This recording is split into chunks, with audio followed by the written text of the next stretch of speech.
Bonjour à tous, bien-aimés. Je vous invite à ce que nous puissions partager quelques pensées dans Matthieu chapitre 18. Matthieu chapitre 18, je vais lire à partir du verset 12. Matthieu chapitre 18 à partir du verset 12, il nous est dit ceci. Qu'en pensez-vous? Si un homme a 100 brebis et que l'une d'elles s'égare, ne laissera-t-il pas les 99 autres dans la montagne pour aller à la recherche de celle qui s'est égarée? Et s'il réussit à la retrouver, vraiment, je vous l'assure, cette brebis lui causera plus de joie que les 99 autres qui ne s'étaient pas égarés. Il en est de même pour votre Père céleste. Il ne veut pas qu'un seul de ses petits se perde. Amen. Voilà donc Jésus qui parle comme très souvent sous la forme d'une parabole. Et il manifeste là dans cette parabole, eh bien, l'amour du Père pour ses enfants, l'amour du Père pour ses brebis. Et il est en train dans cette image, de parler d'une brebis qui s'est éloignée, qui s'est égarée. Et quand je dis qu'il s'est éloignée, ce n'est pas qu'elle s'est éloignée d'un point particulier. Il nous est dit, si un homme a 100 brebis que l'une d'elles s'égare, c'est-à-dire qu'elle s'est éloignée du troupeau. Et nous voyons et nous comprenons bien que lorsque la brebis est éloignée du troupeau, elle se trouve isolée. Et qu'étant isolée, elle est en danger. Et je crois que, eh bien, là, il y a une leçon précieuse et aussi un avertissement. Ensuite, nous sommes là maintenant au moment où je vous parle, presque 2 ans, voire même presque 3 ans après le Covid. Et cela a causé tellement de dégâts dans la vie de l'Église au niveau global. Beaucoup, eh bien, alors il y a eu des bonnes choses, puisque il y a eu la montée en puissance des réseaux sociaux, de la diffusion des cultes sur Internet, sur YouTube, sur toutes sortes de réseaux sociaux, et cela a permis à des bien-aimés qui n'avaient pas accès à une église locale, eh bien, de pouvoir recevoir cette nourriture spirituelle. Et en même temps, il y a comme l'envers de la médaille, où beaucoup se sont éloignés de leur église locale, se sont éloignés de la communion fraternelle avec les frères et les sœurs, pour parfois, eh bien, des questions de confort, parce que c'est toujours plus facile d'allumer la télé et de suivre un culte en ligne. C'est toujours plus facile que, eh bien, de se frotter parfois aux frères et aux sœurs. C'est toujours plus facile de regarder un culte sur YouTube que d'aller et de servir, de s'engager, de donner de son temps, de donner de ses dons, de donner de ses dons, de ses talents que le Seigneur a mis à disposition, d'entrer dans une dimension de sacrifice dans sa vie en Christ. C'est plus facile, oui, de suivre quelque chose en ligne. Mais en même temps, on voit à travers ce passage que l'isolement est dangereux et que nous avons besoin de la communion des frères et des sœurs. N'est-ce pas le psalmiste qui va dire qu'il est doux et agréable pour des frères et sœurs de demeurer ensemble, parce que c'est là où en fait va couler la bénédiction. Et je crois que pour cette brebis qui est égarée, eh bien, elle est en danger à partir du moment où elle s'est écartée du troupeau.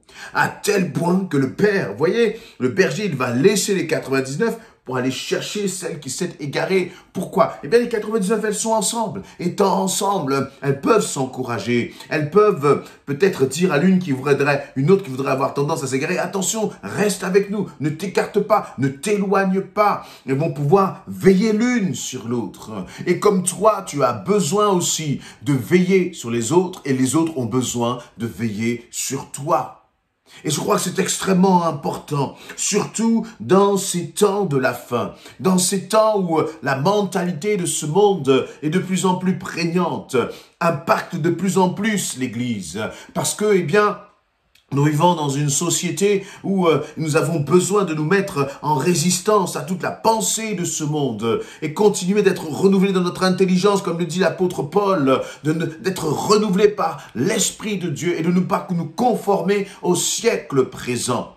Mais comment je fais pour ne pas me conformer au siècle présent? Comment je fais pour rester justement attaché à la mentalité du royaume de Dieu? Eh bien, c'est bien sûr en lisant ma Bible, c'est en priant, mais c'est aussi en étant dans la communion des frères et des sœurs, en partageant avec les frères et les sœurs, parce qu'en partageant avec eux, je vais apprendre de mes frères et de mes sœurs, et eux aussi, ils vont apprendre de toi.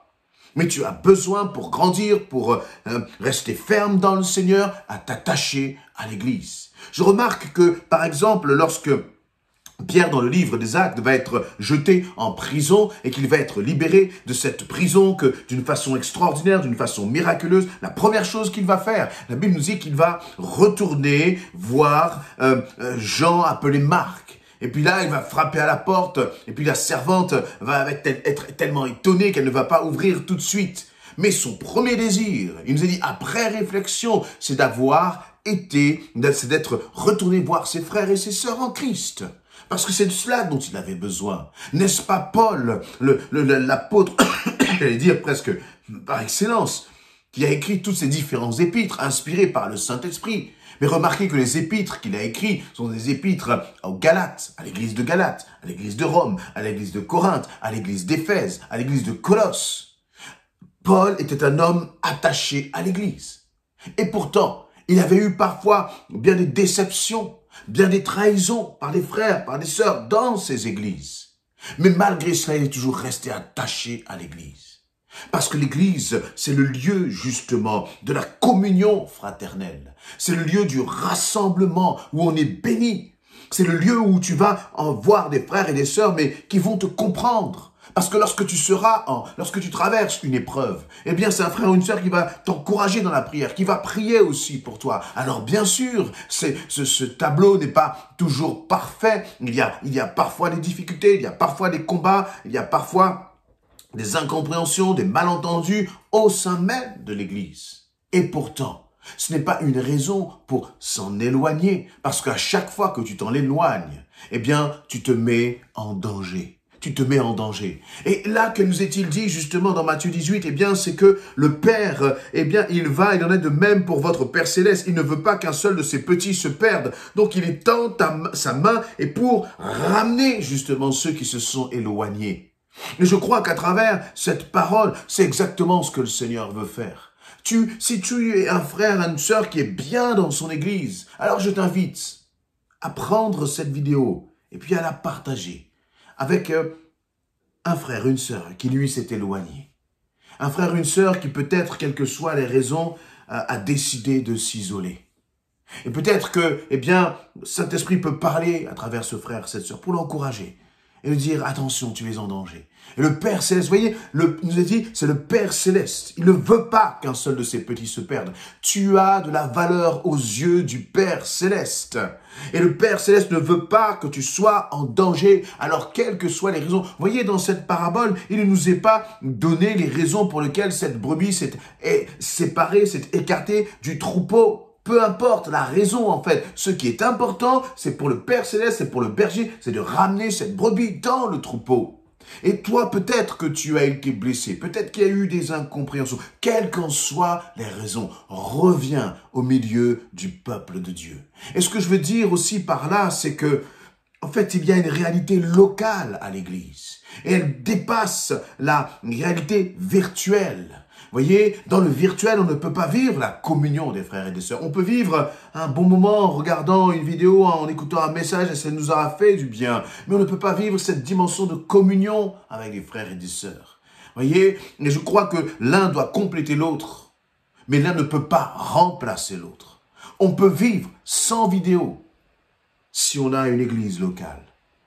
Mais on ne peut pas vivre sans église locale, même si on a des vidéos. Et vraiment, je crois que c'est important. C'est d'autant plus important, je le disais, que nous sommes dans une période où ce n'est pas facile de s'y retrouver. Ce n'est pas facile, même en tant qu'enfant de Dieu, de traverser les tempêtes. Ce n'est pas facile même de savoir parfois même où se trouve la vérité.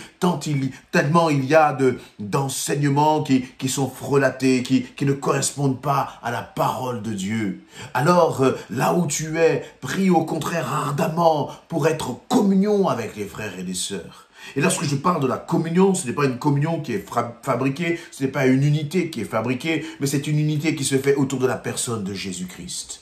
Des hommes et des femmes qui sont attachés à la parole de Dieu. Et si tu es fréquente des hommes et des femmes qui sont attachés à la parole de Dieu, quels que soient tes différends, quelles que soient peut-être tes incompréhensions, quelles que soient peut-être les blessures, eh bien vous allez pouvoir vous réconcilier parce que la parole de Dieu sera toujours au centre. Mais il est important de ne pas rester encore une fois isolé. Il dit, voyez, si un homme à tel point que... Et puis, imagine ce qui se passe. Il nous est dit là, s'il réussit à la retrouver, si le berger là, qui est parti chercher cette brebis, réussit à la retrouver, vraiment, je vous l'assure, dit Jésus, cette brebis lui causera plus de joie que les 99 autres qui ne s'étaient pas égarés. Tu te rends compte? Cela signifie que si toi, tu t'es éloigné, le fait de revenir dans la communion des frères et des sœurs, le Seigneur se réjouit de cela. Tu veux être réellement agréable à Dieu? Alors arrête avec l'isolement. Tu veux être réellement réjouir le cœur de ton Père? Reviens dans la communauté des frères et des sœurs. Parce que c'est là que tu seras bien, c'est là que tu vas grandir, c'est là que tu vas pouvoir servir ton Dieu et c'est là que tu vas pouvoir réjouir le cœur de ton Père. Qu'aucune excuse ne nous éloigne de notre église locale, mais qu'au contraire, nous puissions y être attachés. Parce que, après tout, celui qui est à la tête de l'église, c'est Jésus-Christ lui-même. C'est Jésus-Christ lui-même. Et le reste n'est que le corps. Mais tu dois être attaché au corps si tu veux être correctement irrigué. Si tu veux que ta vie spirituelle soit, j'allais dire, correctement arrosée par la tête, par Jésus-Christ. Ce monde, la Bible nous le parle, dans des temps de la fin, les hommes seront égoïstes. Ne cherchons pas toujours notre propre intérêt. Mais regardons à la communion fraternelle. La communion fraternelle, cela va consister à donner encore. Et puis quand tu vas donner, eh bien tu vas aussi recevoir de l'amour de la part des autres.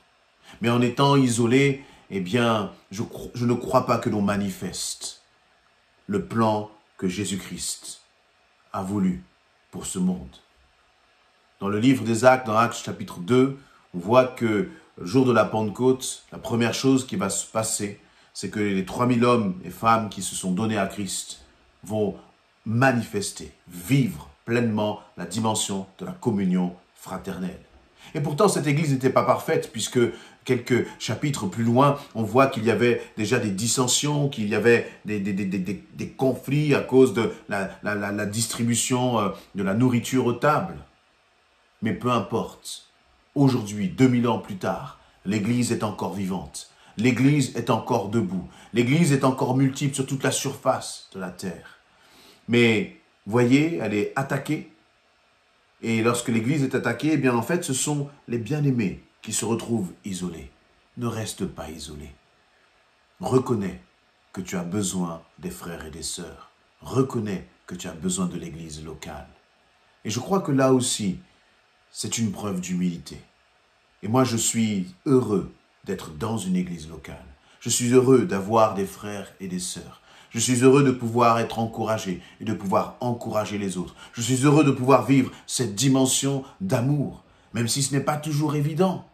Mais je crois que c'est tellement précieux de vivre en communion avec les frères et les sœurs. C'est tellement précieux de voir la bénédiction se manifester dans la vie des autres. C'est tellement précieux de mener des combats ensemble et d'avancer ensemble pour la gloire de Dieu.